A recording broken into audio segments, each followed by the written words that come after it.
covered a lot of content today. We have talked about the polyvagal theory, we've talked about building new pathways, we've introduced how to make that happen. You have worked through your own experiences and practiced some of the activities on your own. Now we are going to take a look at how we can implement activities with children. We will provide you with some examples. We're actually going to take you to STAR Behavioral Health, which is our clinic just outside of Detroit, Michigan, where we provide trauma-informed and resilience-focused assessment and interventions for children. So what do we mean by sensory-based activities? The next couple activities that I will introduce you to are activities that we use to help to really get to know kids through a sensory-based way. These two activities, the first one is called This Is Me, and the second one is an I Am poem, rely heavily on sensory-based modalities, the use of images or icons, and the use of journaling to accomplish what talk alone will not. So if you just meet a child and you say to a child, "Tell me about yourself," or even if you say that to another adult, what happens to us?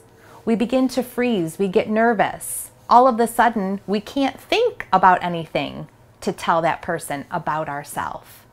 You will see in these activities how when we allow children to look at images or use journal prompts, they more easily are able to access the deep part of their brain instead of their outer brain.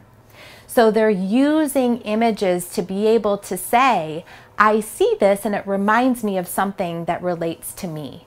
I see a picture of an animal. I see a picture of an activity that I enjoy. And you can see how that creates our ability to expose them to that idea, the images, and then we use questions to ask them more about what they want to tell us about themselves. Remember when I said that I wanted to learn more about you? This is why we did this activity, so that I can learn all the things that you like to do or that describe who you are, okay? So what I want you to do is just tell me why you selected some of these different images. So like, tell me about this one. Any single one of the icons that is circled gives you rich information to be curious about. So simply pointing to the images circled and saying, tell me more about this, can take you in many different ways during your session. I kind of like to do music. What kind of music? Like instruments. Do you play an instrument? So in school, we're working on ukuleles. That is so cool. And then how does it go? When you're in middle school, can you decide if you want to join the band? Okay, yeah, that's usually how it goes. And then I like to cook. You like to cook? Who do you cook with? Mom and Dad. You do? Do you have a favorite thing to make? Probably cake. Ooh, that's a good one. So will you be making a cake? Because I remember you told me that your sister has a birthday coming up. Yeah. It may take you to a hobby. It may take you to something that the child enjoys. Perhaps a child will mention somebody in their life, like an aunt or a teacher or a coach that's important to that child. It gives you things to begin to assess and intervene to see what matters most to that child. You may uncover things that worry the child, things that they used to do but they can no longer do, things that they enjoy doing but they don't have access to doing anymore. So this one activity you could spend a whole session on, just getting to know the child. You can also go back to this activity and use it as a source of future interventions. You can go through this activity with the parent or with other practitioners in the school setting or in an outpatient setting to begin to connect the dots of what that child needs most in order to feel better. Playing like on the monkey bars and stuff. I like doing bars. Doing the bars. I like recess. And then I like playing with my stuffed animals. Yeah. And playing with dolls. And training my aunt's dog, Ruby. Oh, your aunt has a dog, Ruby? Yeah. Do you think he would jump through a hoop like that? No. Is he a big dog or a little dog? She's like a golden retriever. She just got her grown-up hair. Oh, just. Okay, so she had puppy hair until then. Yeah. And what is your aunt's name? Beth Ann. Is she a special person to you? Yeah. Yeah. Is it your mom's sister or your dad's sister? My dad's sister. Okay. There's a lot of things that make you who you are, Abby. Yes. What else? I like to spend time with my family. Mm-hmm. And then I like to feed my cat and play with her. Oh, you have a cat? Yeah. And what is your cat's name? Leslie. Leslie. That's a grown-up name for a cat. I like that. Well, this really helps me get to know you better. And if we meet again, we have so many things to talk about because every single one of these pictures has a story, right? Yeah. All the different things that you love to do and all the important people in your life, like your aunt and your family and the fires that you do with your dad, those are all special things that make you who you are. So even if you have some hurt and some worry, we have to remember that those hurt and worry is just one little part of you and that there's a lot of things that make you who you are, right? Yeah. Thanks, Abby.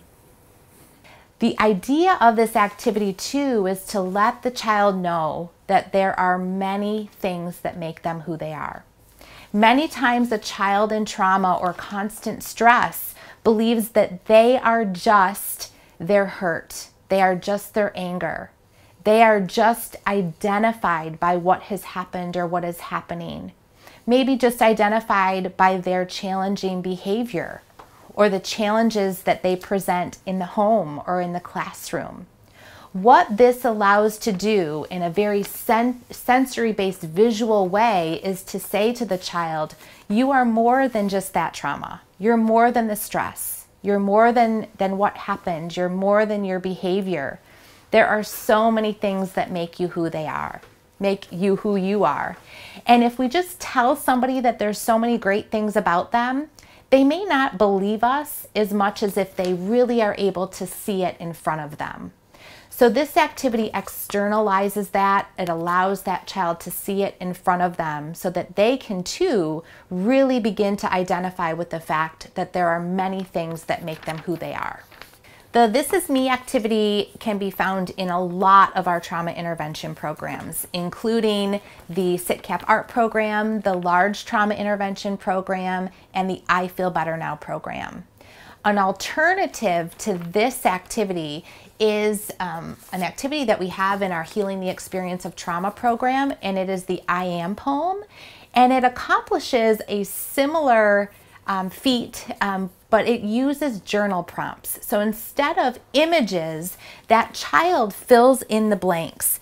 I am my name. This is what I see. This is what I wish for. This is what makes me happy, right? This is what makes me cry. And what this does is it also allows us to have an inside look and an opportunity to ask more curious questions about what matters most to that child. What is their experience? This is my I Am poem. I am Marin. I hear cars on the road. I see bright colors. I want another dog. I am Marin. I pretend I'm sisters with my friend. I feel happy. I touch dog fur. I cry when I'm worried. I am Marin. I understand reading. I dream about happiness. I try to do good in math. I hope to get another dog. I am Marin. Oh, I love that, Marin. So tell me what happens when you touch dog fur. It gets under my hand because they shed. Oh, so do you like it or you don't like it? Well, when my hands are wet and I touch them, it's just kind of gross because it like sticks to your hand. Yeah, right. And they're also really fluffy. Oh, so you have 2 dogs. Yeah. And it sounds like you have a friend who you pretend like you're sisters with? Yeah. Yeah? Tell me about your friend. So this really helps me to kind of get to know you a little bit better. Yeah. Dogs are important. You have a friend named Janie. Math is kind of tricky. So as we work together, I am going to want to know as much as you want to tell me about yourself. I want to know all the things that are hard for you and all the things that you love and that make you happy. Okay. Because there's a lot of parts of our life that make us who we are, not just the hard stuff. Okay. So thank you for writing the poem for me. Yeah, you're welcome.